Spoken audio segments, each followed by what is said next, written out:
Imagine standing in front of a modern control room. Screens display power flows across continents. Digital dashboards monitor stability. Gigawatts of electricity move silently across thousands of kilometers. Now imagine something even more remarkable. That electricity may have traveled 2,000, even 3,000 kilometers, with minimal losses, through a system based on an idea that began more than 130 years ago. This is the story of high voltage direct current, HVDC, not just as a technology, but as a historical journey, a comeback story, a bridge between the 19th century and the 21st century. Today, we will explore the war of currents, why AC dominated, why DC returned, how modern HVDC works, LCC versus VSC versus MMC, real global megaprojects, the role of HVDC in renewable energy, the economics, the future of supergrids. By the end of this video, you won't just understand HVDC, you'll understand why it may be the backbone of the future global energy system. To understand HVDC, we must go back to the late 1800s. At that time, electricity was new, cities were being electrified for the first time. And two visions collided. Thomas Edison, direct current. Edison's systems use low voltage DC. Advantages: simpler equipment, stable output, perceived safety. But there was a fatal problem. Voltage could not easily be transformed. Without high voltage, transmission losses were high. Power stations had to be located very close to consumers. Scaling was difficult. Nikola Tesla and George Westinghouse, alternating current. AC had a major advantage. Transformers. Transformers allowed voltage to be stepped up for transmission, reduced current, lower I2R losses, long-distance transport. This advantage changed everything.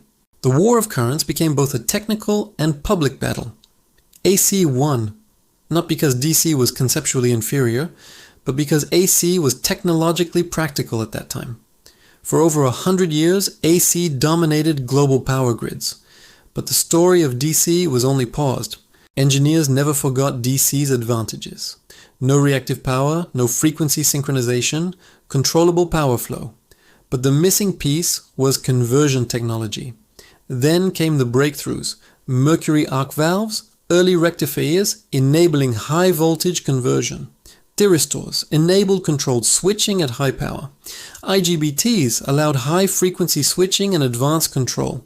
The turning point: the Gotland HVDC link, 1954. The Gotland project connected mainland Sweden to Gotland Island. It proved submarine DC cables are feasible. Conversion technology works commercially. HVDC is viable at utility scale. This marked the true beginning of modern HVDC. Now let's go technical. An HVDC system consists of 1. Sending end converter, 2. DC transmission medium, 3. Receiving end converter. Converter technologies: LCC, line commutated converter, uses thyristors, requires strong AC system, very high power capacity, 6 to 10 GW possible, used in bulk long distance corridors, used heavily in China UHVDC systems, large hydro to city links, VSC, voltage source converter, uses IGBTs, self-commutated, works in weak grids, enables offshore wind integration.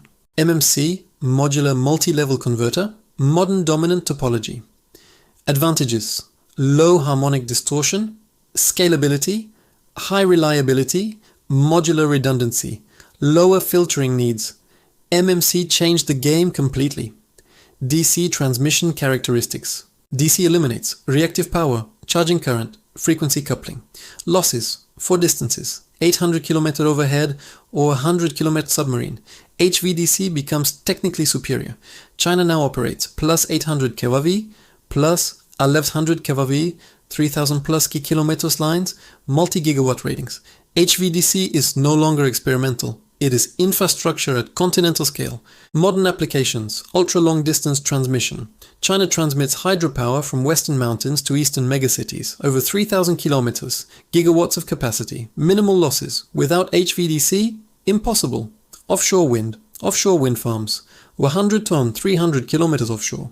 AC fails due to charging current. HVDC succeeds. VSC systems provide reactive support, voltage stability, fast control. Asynchronous grid interconnections. Examples: UK-France, Nordic links are on North American back-to-back HVDC. HVDC acts as frequency firewall, controlled energy gateway, stability enhancer, economics and strategic value.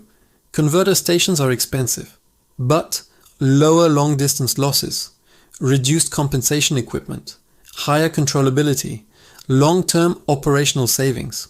Break-even depends on distance, power rating, terrain, installation type.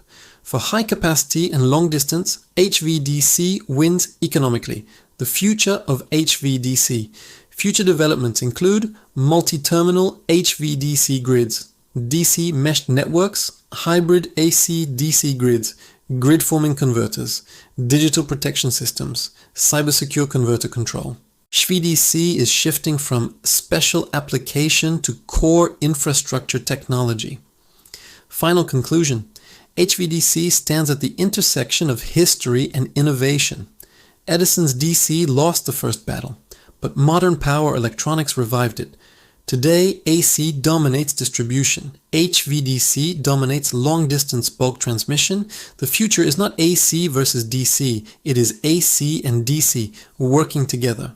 From 19th century laboratories to 21st century supergrids, HVDC has become one of the most strategic technologies of modern civilization. And this time, there is no war of currents, only collaboration. Thanks for watching. Stay safe and stay curious.